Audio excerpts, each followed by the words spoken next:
Hey guys, welcome back. I'm Bill and this is Trying to Stand, where I discover new artists in pop culture from living under a rock for so long. And I would like to take us back in time to a simpler era, 2006. We had just discovered that men could also wear eyeliner. So we're doing Panic at the Disco, which you already knew from the title. I don't know why I'd rev that up. A lot of people have been asking me to check out their music. This is a world of music I wasn't, for lack of a better word, allowed to listen to, because it was boys with makeup singing about PG-13 themes. I guess I was 14. I don't know, I think it was just more of my rebellious thing to be like, you don't understand me, mom and dad. I am a panicking disco. I know seriously nothing about this band except for this one song. And that song, which is still on my iTunes purchased account to this day, it is on my iPhone. I write sins, but not tragedies. But I don't think I've ever sat down to just watch the video. I don't know, maybe it'll come back to me. Let us be transported. We're gonna start with I write sins, not tragedies. Oh! The ad window things were in the way. The groom became the ringleader. That's how that ends. And the ad windows got in the way of the big twist.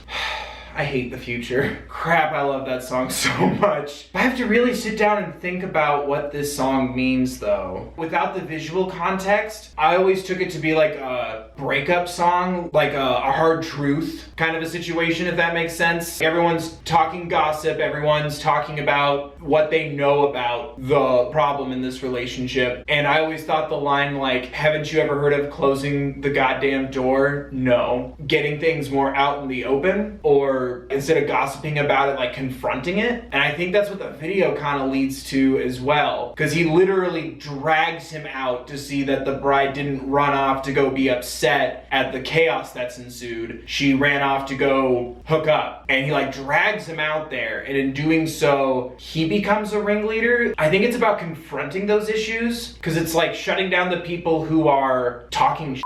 It's much better to face these kinds of things with a sense of poise and rationality. You're part of the problem by letting it happen and talking about it instead of warning someone, letting them know, speaking your piece. You're not sharing your knowledge in a sense of hope. You're doing it just to gossip, and it's affecting other people's lives. It's interesting that the visuals also have the singer dragging him out to literally confront, and that he becomes a ringleader. So it makes me wonder if that's happened to him too, and it's like a cycle kind of a thing. Someone who's been cheated on, knowing what to do to handle someone who's being cheated on. The circus stuff, the Greatest Showman precursor here. I think it's a play on opposites, because everyone's just in like the standard like formal attire, bland black and white, sitting, you know, straight up on their spine in the pews of a church corridor. It's the idea of those in that calm, collected setting are sitting on this ticking time bomb, this explosion of sorts. It's a madhouse. Then the visuals of like the open, honest people being like extravagantly dressed, bright colors, clowns. They're not fun, happy clowns. They're like the sad, creepy, Tim Burton-y mime clowns. It's an absence of color, but it still has the same effect. I think it's a concept of the distortion external versus the distortion internal. Definitely interesting though. Suddenly everyone else had the paint on, but they're still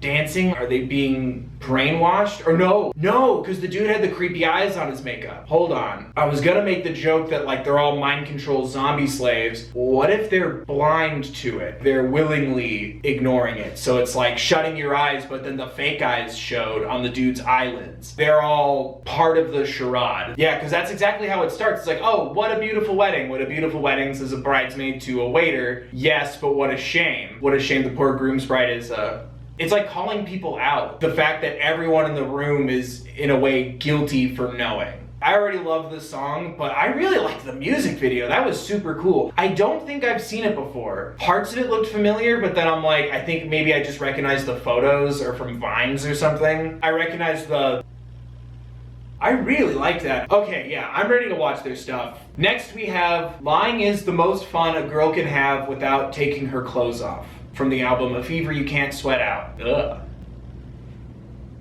Whoa, what the hell? Ew! Passenger seat. No. Oh, don't step on the goldfish or eat it. Woo! Ah, someone's dead! Oh, what? But the fishies. Woo! Damn it! love how that sounds. Are they mermaids? I don't get it. But who cares, because that note was amazing. Let's get these teen hearts beating fast. Oh yeah, they're okay. But they're underwater. Huh, give me the lyrics. Dude was going fast, but good God, I loved the way that he delivered the faster, faster, but it felt like, forgive the pun, panic. Don't laugh, don't you laugh, don't you laugh, don't you laugh at me. The panic in it, like there was so much electricity and just emotion in it, like it felt like there was urgency to it. I'm so confused by the fishbowl thing. It felt kind of like a Romeo and Juliet thing. She's picking up the goldfish because everyone's got fish tanks on their heads. Either you have guns for hands or you have a tank for a head. He wasn't dead, but he was dying, and then that made her collapse, and then they got rushed into the ocean where they could heal together. Seeing as how the lyrics are very romance based, maybe it's about having like two broken hearts and like healing together, because it wasn't like they landed in the ocean, oh cool, now I have a bigger fish tank over my face, and they swam in different directions or, you know, looked for separate living spaces. They held each other. It's about like someone feeling pain and then that empathy like bringing them together, because it was a reaction. She saw him on the ground and then she collapsed and they both needed treatment, and it was the same solution, and they then were together in that moment. But then the lyrics are making it sound like she was with somebody else initially. Do you want a hint? Yeah. Count the number of fish in the bowl. That was how many lovers she had before? And continue to have when they were together. How many times are these guys getting cheated on? The fish were like other guys that she had seen. Show your work. Plenty of fish in the sea, being the metaphor. Oh, they end up together though. Are they just gonna get through it together? They're holding each other and like touching faces. That's a pretty intimate spot to touch somebody to then go, let's just be friends. I think they ended up together. I think it was one of those, you see someone you care about in pain and like you're scared of losing them. And I feel like that kind of fits the vibe of the era. Your pain being so large and great that it becomes external, and then someone notices it and responds. Everything you're feeling internally being visually expressed externally for others. I'm smarter, I kiss better, I sex better than any boy you'll ever meet. You had me. In the end, we'll be together. I'm better than the other people that you're seeing. I'm gonna win out in the end. And I think that was the idea, was then seeing him collapsed on the floor, she fainted, and then they ended up rehabilitating together. Because when they got into the sea, there wasn't other goldfish around her anymore. The goldfish were left behind. The goldfish didn't get thrown into the sea. Going off of what you told me about how she had sex with those goldfish. I really love this song, and god damn I love his voice. It's almost like a less electric punk sound that a lot of that era kind of offered. Very instrument heavy and very momentum driven. It's that Springsteen formula re-energized, where it's a dour ballad subject put to up-tempo music. I swear to God, I recognize the faster, but nothing else in that song. It's a weird emo Mandela effect. Yeah, even just through the audio, there's an element of like performance to it that he brings. You can feel the emotion, you can feel the beats of what's going on. You know, like sometimes you'll hear like more effort or strain for like a high note or like a fade to like give a dramatic effect to a big moment. And then it just goes outward. You can hear pain, you can hear anticipation and excitement in his voice. I'm already having a great time, and that's 2 songs. It's only gonna get weirder. It's only gonna get weirder? Hell yeah! And now we have the most sassy sounding song I've ever heard in my life. Build God, then we'll talk. It's these substandard motels on the line. Wow! Straight up feeling only God? along with the people inside. Is he gonna whip out his Range from a lawyer and me practicing alone? Okay, harmonies. she was fixing Oh, and pantomimed engagement. Oh, now they're gonna sex for real. roaches and taking baths of the sheets and be Oh, inside. this stopped being cute. I trust them sleep sleeping with the roaches. The end screens are in the way again. He's beating up a ghost. What? Took a turn? You weren't wrong. That got a little weirder. Before I look at the lyrics, it was the line, what a beautiful caricature of intimacy. And I find it interesting that he's a performer and it's like bringing her into his world. It's all exciting and fun, but then seeing the darker side of it, the drugs, the drinking, which is all pantomime. He's doing his act and it's having the same effect on other people and seeing other fans getting into it. They're performers as well. They're musicians, you know, they're getting popular. People love them. It almost felt like autobiographical, if that makes sense, because it's like performing on stage. People are going to be there because they don't want to be there. People who do, and then people who are super into the performance, super into them. I think it's about the limited amount of intimacy you can have. Correct me if I'm wrong, he didn't cheat on her, but then if the ghost is real, was he banging a ghost on stage the whole time and then she banged that ghost later? Was it the fear or the realization that she's in love with the performance and not him? We're gonna see him going down on midair and whipping out his midair peen, but then later we're gonna see they slept together and he was like, look, here's a wall, and she went, oh wow, a wall, neat. They slept together, but then she then slept with the imaginary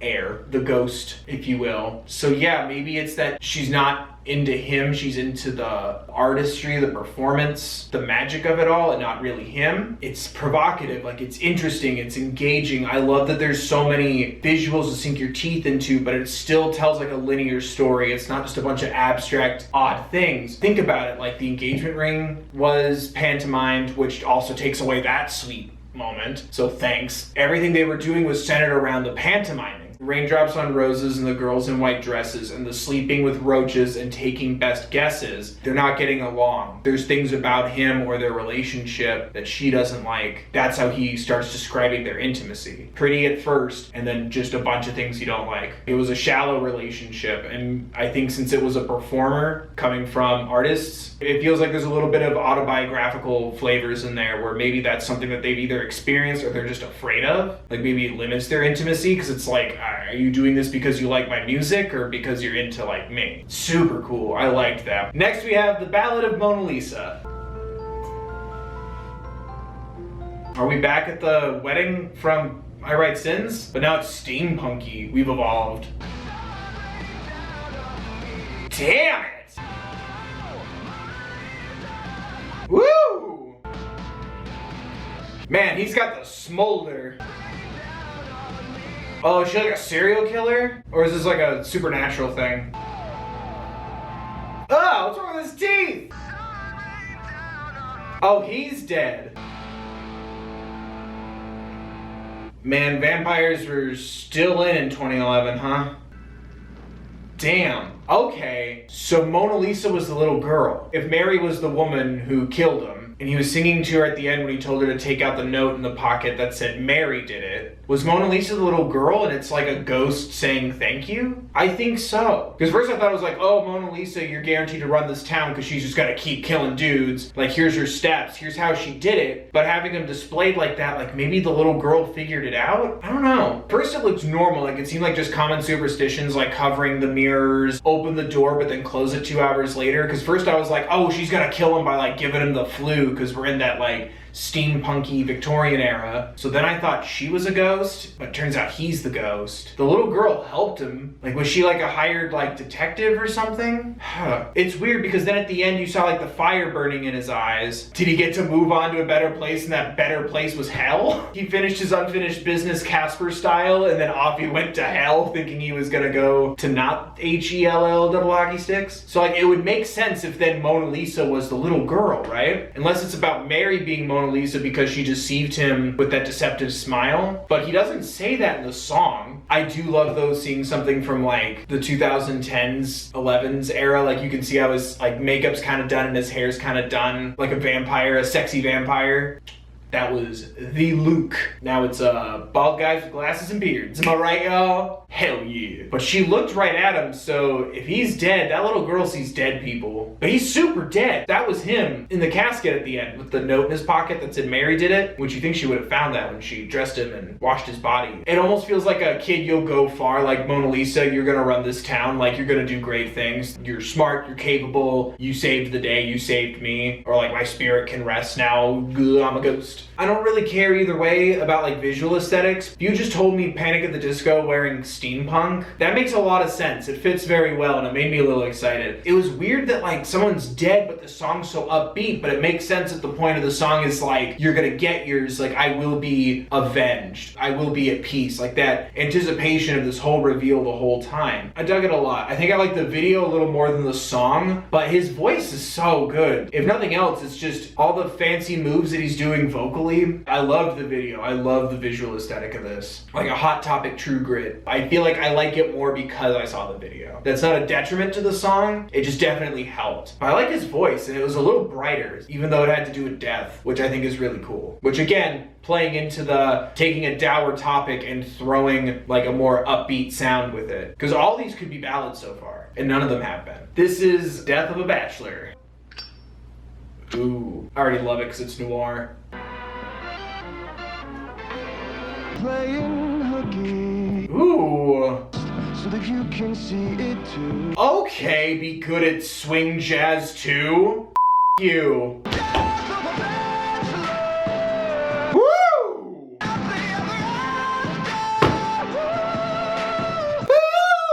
Yes! Even though you're sad. Man, that's not fair. He has such a good square jazz tone. That's not fair. Good for you, dude. Yeah, when you can sound like that, you don't need a very extravagant video. Put him in a nice suit, put some vintage lighting on him, shot of a chandelier, shot of a cigarette, done.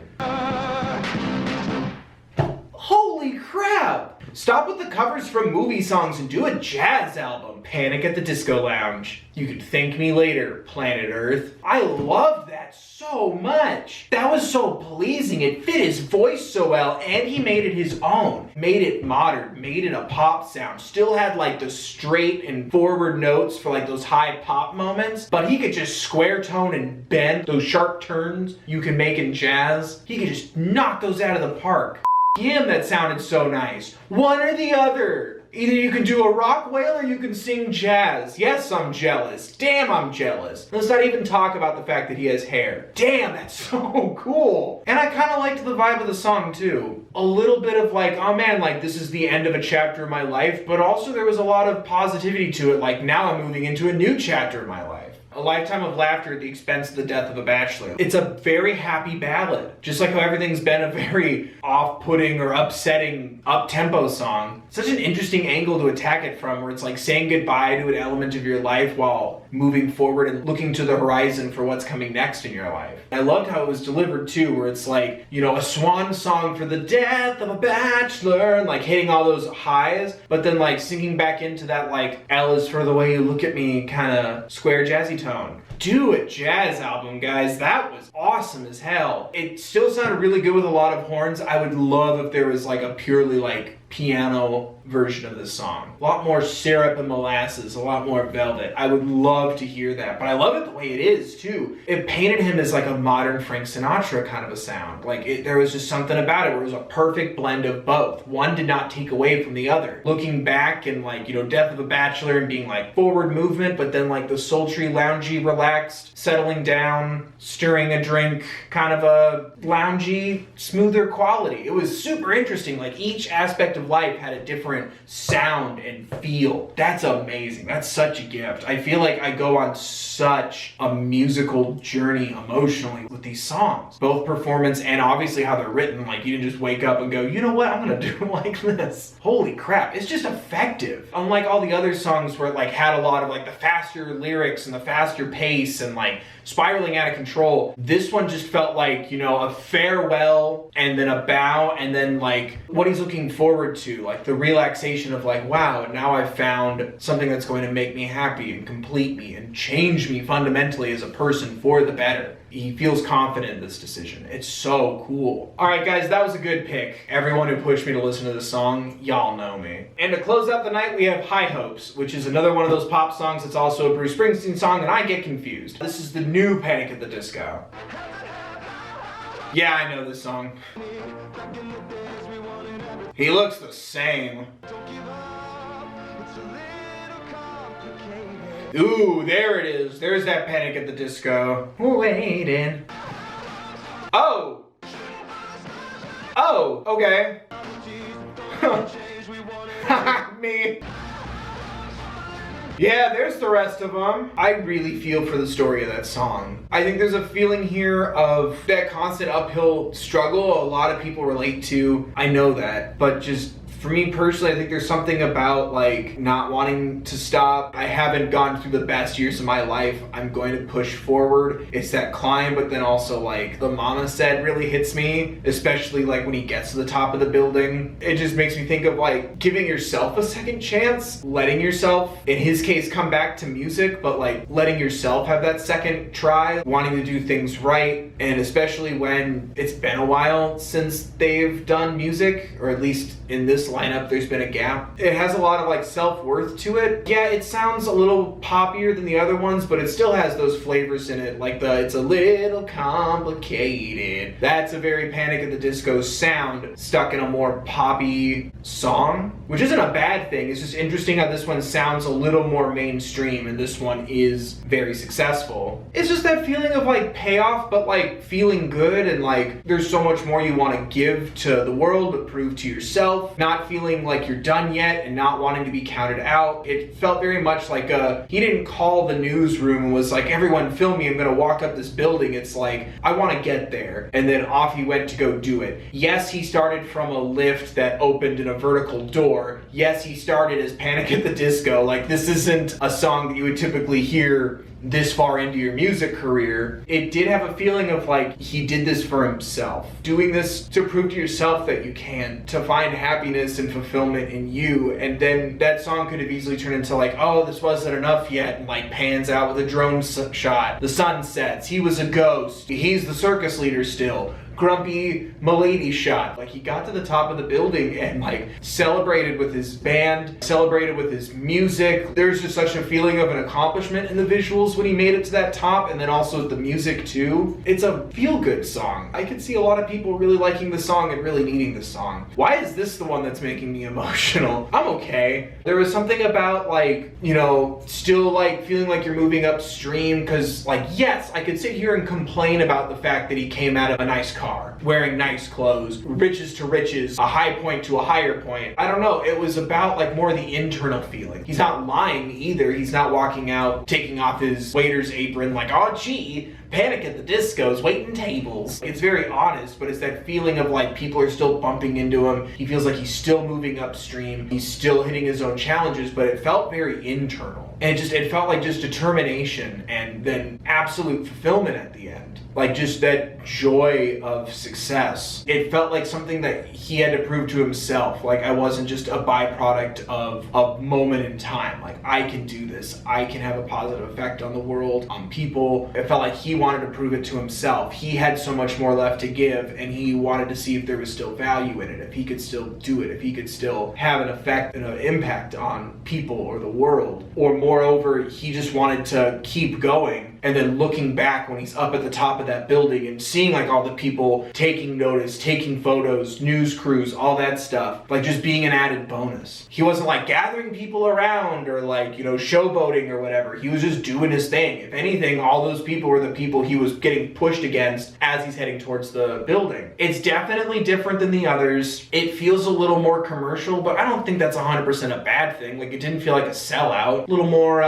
polished, a little more ad friendly, a little more radio friendly. That's fine, like nothing's wrong with that. It wasn't my favorite, but I really connected with that one. Remembering that this first song was what, 2006? Yeah, July 2006, and then this was August of 2018. That's 12 years. He's not a young man anymore. Like, there's probably a lot of voices either in his head or external forces telling him you're done, you're no longer, you know, the hot thing, proving all that wrong, whether it's external forces or internal forces, like just moving forward in perseverance. I really respect that. I like them a lot. I definitely want to check out more. I think my biggest upset is now I can't see 2008 Panic at the Disco concerts. But yeah, there you guys go. Are there other Panic at the Disco songs you want me to listen to? Other artists you want me to check out? Let me know in the comment section down below. Don't forget to like the video if you did. Subscribe if you want more. Thank you so much to everyone who's watching. Every click, every view, every sub, every like. I appreciate each and every one of you. Sound off down below with what you want to see. Thank you so much for watching, guys. Again, I appreciate each and every one of you. Next week, I will be going live. Details about my live date here, because I'm not thinking about it right now. Plug, plug, plug, plug, plug. I'd love to see you guys, talk about the concerts I've been to, talk about the plans I have for the future, and just say hi, answer questions you might have, hang out. I really miss hanging out with you guys. I'm happy that I get a chance to do that soon. I will see you in the future. Happy Halloween. Right? There's like 2 Halloweens, because it's like the weekend before, and then the day of, and the weekend after. I'm just gonna watch spooky stuff.